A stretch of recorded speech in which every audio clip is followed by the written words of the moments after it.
It has actually reached a stage now where it feels genuinely problematic if you were involved in the WNBA in any capacity and you don't have a strong opinion on Caitlin Clark. We have seen the cycle play out a dozen times already. The media builds her up, the old guard takes their shots, and the fans go to war in the comment sections. It is the new normal.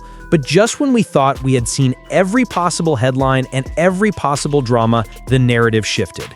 In the NBA, we are used to superstars demanding trades or sitting out games, but what happened in Indianapolis was something entirely different. One moment, the Indiana Fever were laughing during shoot-around, practicing their sets and bonding like sisters. The next moment, the bomb dropped. Caitlin Clark was suspended for one game. No details were immediately clear, no lengthy explanation, no warning. It was just a decree from on high. The coaches were stunned, looking at their phones in disbelief. The role players froze mid-drill. The fans, once the news leaked, went silent on social media before the outrage began. But Sophie Cunningham, she didn't blink. She didn't look for a PR rep to draft a statement. She slammed her locker shut with a sound that echoed through the changing room and whispered 3 words that changed everything. "If she's gone, I'm gone." Lexi Hull, standing just a few feet away, heard her, and without a moment of hesitation, without checking with her agent or thinking about her contract, she looked up and said the same. This is what happens when you are next to Caitlin Clark. We talk so much about the Clark effect in terms of ticket sales and TV ratings, but we rarely talk about the human element. You get access to things that you normally wouldn't get access to, and I think that is obvious for everybody to see now. When you are standing next to Caitlin Clark, the narrative changes.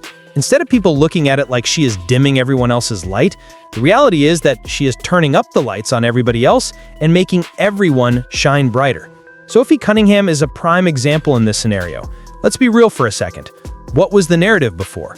People would say, oh, she's a fierce competitor, she's the beautiful blonde, she plays hard, but she looked the same way last year.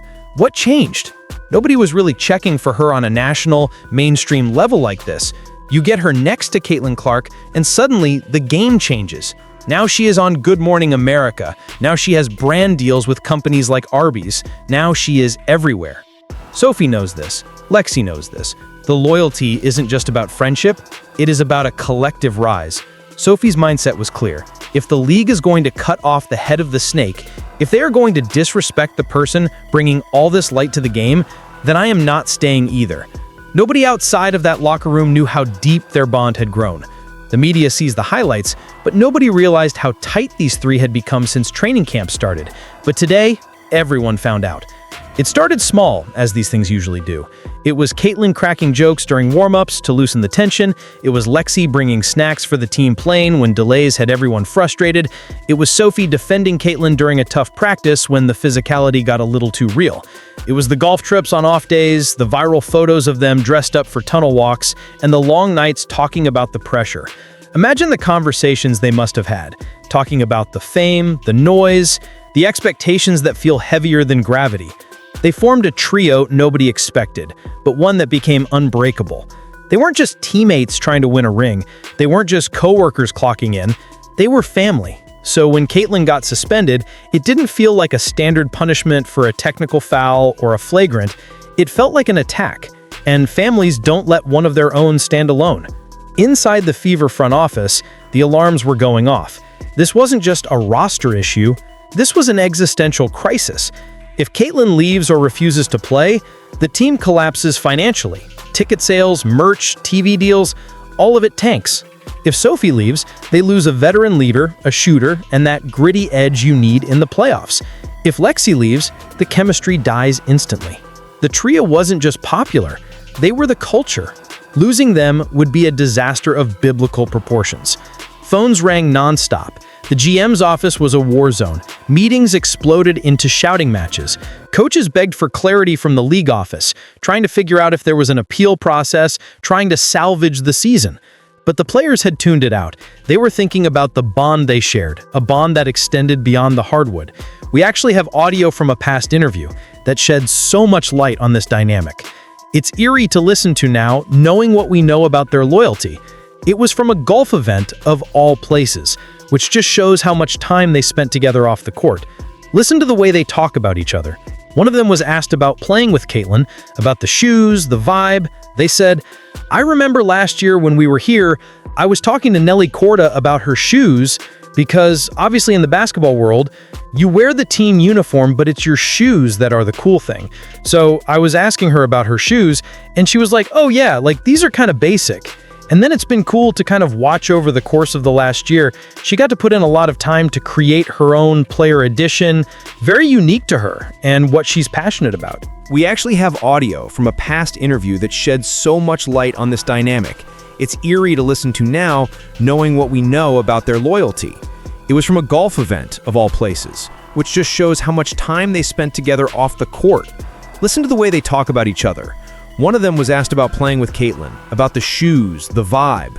They said, "I remember last year when we were here, I was talking to Nelly Korda about her shoes because obviously in the basketball world, you wear the team uniform, but it's your shoes that are the cool thing.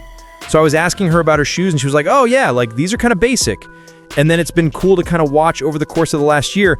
She got to put in a lot of time to create her own player edition, very unique to her and what she's passionate about." The interview went on, and the admiration was palpable.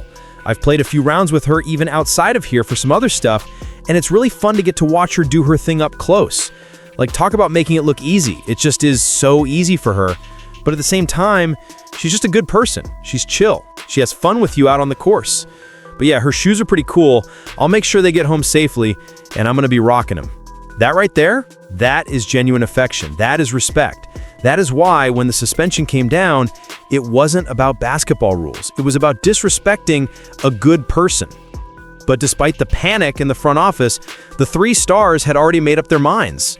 The moment fans will replay forever in their minds happened in the locker room while the chaos swirled outside. Sophie was quietly packing her bag, folding her jerseys with a sense of finality. Lexi was helping fold Caitlin's hoodie, a simple act of service that spoke volumes. Caitlin was sitting there, staring at her shoes, those same shoes they joked about on the golf course, with tears barely held back. There was no yelling, there was no drama or throwing chairs, just heartbreak. Sophie broke the silence. If they suspend you, they suspend us all. It wasn't a question. It was a statement of fact. Lexi looked up, her eyes fierce. We're not letting you walk out alone. Caitlin, ever the humble superstar, tried to stop them. You guys don't have to do this. This is my mess. Sophie just shook her head. We already decided. Lexi smiled weakly. The kind of smile you give when you know you're doing the right thing, even if it costs you. We leave together. The room fell silent again. Then the news spread in minutes. 3 stars gone. Commentators were panicking on live TV, stuttering through segments, trying to make sense of the ticker tape running across the bottom of the screen. Fans were flooding social media, Twitter, Instagram, TikTok. It was all melting down. What is happening? The WNBA is finished. This can't be real. The league didn't know what to do. They tried calling agents, but the calls went to voicemail. They tried issuing statements about integrity and rules, but nobody was reading them. They tried damage control, but the storyline was too big. 3 players walking out for each other? That had never happened in the history of the sport. This wasn't a scandal, this was a revolution. Behind the scenes, whispers began to circulate about why they were so confident in leaving. A new opportunity waited in the shadows. They called it Project B. It was mysterious, sounding like something out of a movie. Rumors suggested a powerful independent league was forming, offering multi-million-dollar deals that dwarfed the WNBA's max contracts. No salary caps to restrict earnings, no messy politics, no suspensions over controversial plays that were clearly just basketball, no relentless media pressure twisting every word, just basketball.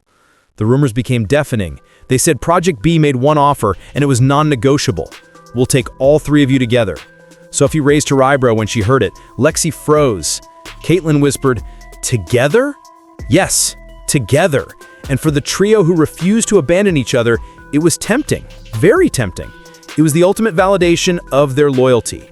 Meanwhile, the fans weren't calm, they weren't patient, they were outraged, they wanted answers. Why suspend Caitlin? Why push away Sophie, who brings so much energy?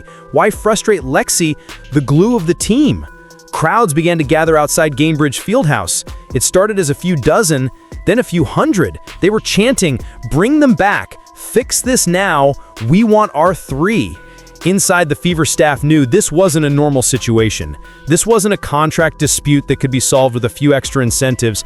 This was an emotional collapse of the entire franchise. You have to remember the stakes here. You just lose these players straight up. You don't get anything back for the players. They're gone. If they walk, they walk. We didn't get anything for legends in the past when they retired or left, did we? No, exactly. Let's take a look at the list that I've concocted to really contextualize the loss here. Number 1, you have to core Caitlin Clark. She is the general.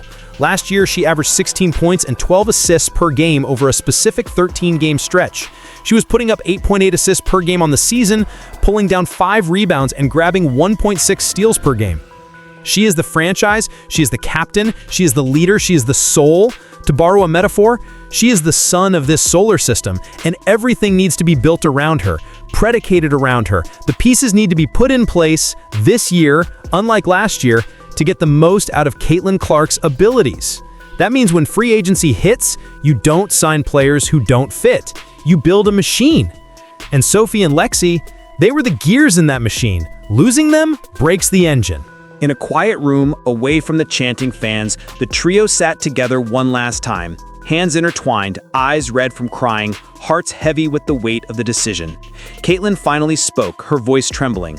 "I don't want to leave, Lexi. I love this city. But we can't stay if they treat us like this," Lexi replied softly. Sophie took a deep breath, standing up. "Then we stand together, one decision, one voice." The room went silent and the three nodded. It was done. They walked through the tunnel toward the exit. Sophie was on the left, head held high. Lexi was on the right, eyes scanning the crowd. Caitlin was in the middle, the eye of the storm. Fans screamed their names, reaching over the railings just to touch a jersey. Reporters rushed forward, shoving microphones in their faces. Cameras flashed like lightning, creating a strobe effect that made the whole scene feel surreal.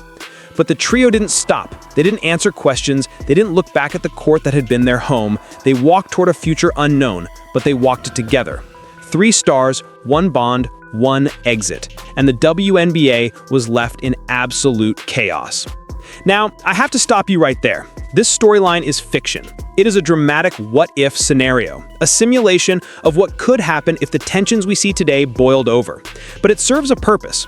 It shows just how deep team chemistry can run and how powerful true loyalty can be in a sport that is often treated like a cold business. The fact that you could visualize it, the fact that it felt real, tells you everything you need to know about the intensity of the WNBA right now. But let's pivot back to reality for a second, because the real emotions aren't far off. We saw glimpses of this bond in real interviews. When asked about playing with icons and the pressure, the gratitude is real.